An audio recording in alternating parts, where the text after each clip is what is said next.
பொரிக்கலாங்க. 10 நிமிஷம் கருவாடுல தண்ணியை ஊற்றி ஊற வைக்கணும்.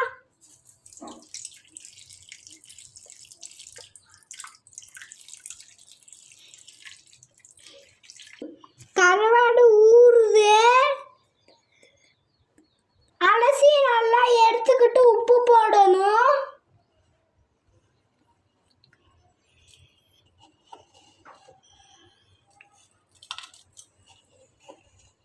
லைட்டா மிளகாய் பொடி போடணும்.